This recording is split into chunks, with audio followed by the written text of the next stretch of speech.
നല്ല ഒന്നാം തരം റീൽ ഉണ്ടാക്കാനോ ഫോട്ടോ എടുക്കാനോ അറിയുമോ എങ്കിൽ ലക്ഷക്കണക്കിന് റിയാൽ പോക്കറ്റിലാക്കാൻ കഴിയുന്നൊരു കിടിലൻ മത്സരം പ്രഖ്യാപിച്ചിട്ടുണ്ട് ഖത്തറിൽ. വിസിറ്റ് ഖത്തർ സംഘടിപ്പിക്കുന്ന മത്സരത്തിൽ രാജ്യത്തെ താമസക്കാർക്കും പൗരന്മാർക്കും ഒരുപോലെ പങ്കെടുക്കാം. ഖത്തർ ത്രൂ യുവർ ലെൻസ് എന്ന പേരിലാണ് ടൂറിസം വകുപ്പിന് കീഴിലെ മാർക്കറ്റിംഗ് വിഭാഗമായ വിസിറ്റ് ഖത്തർ കണ്ടന്റ് ക്രിയേറ്റർമാർക്കായി മത്സരം പ്രഖ്യാപിച്ചത്. വീഡിയോ ഫോട്ടോ വിഭാഗത്തിലാണ് മത്സരങ്ങൾ. 30 മുതൽ 60 സെക്കൻഡ് വരെ ദൈർഘ്യമുള്ള വീഡിയോ, ഖത്തറിന്റെ അനന്യത വിളിച്ചോതുന്ന ചിത്രങ്ങൾ എന്നിവ സമർപ്പിക്കാം. വൗച്ചറുകൾ അടക്കം മൊത്തം 4 ലക്ഷം റിയാലിന്റെ സമ്മാനങ്ങളാണ് വിജയികളെ കാത്തിരിക്കുന്നത്.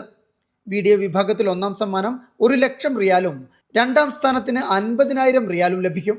ഫോട്ടോ വിഭാഗത്തിൽ ഒന്നാം സ്ഥാനക്കാർക്ക് 60,000 ഖത്തർ റിയാലാണ് സമ്മാനം, രണ്ടാം സ്ഥാനക്കാർക്ക് 40,000 റിയാൽ. ഒക്ടോബർ 1 മുതൽ ഡിസംബർ 15 വരെ മത്സരം നീണ്ടു നിൽക്കും. വിജയികളെ 2026 ജനുവരി ആദ്യ വാരം പ്രഖ്യാപിക്കും. കണ്ടന്റുകൾ Qatar through your lens, view Qatar എന്നീ ഹാഷ്ടാഗുകൾ ഉപയോഗിച്ച് ഇൻസ്റ്റാഗ്രാമിൽ പോസ്റ്റ് ചെയ്ത് വിസിറ്റ് ഖത്തർ അക്കൗണ്ടിൽ ടാഗ് ചെയ്യണം. ഏതെങ്കിലും തരത്തിലുള്ള എഡിറ്റിംഗ് പാടില്ല. Media 1 Doha.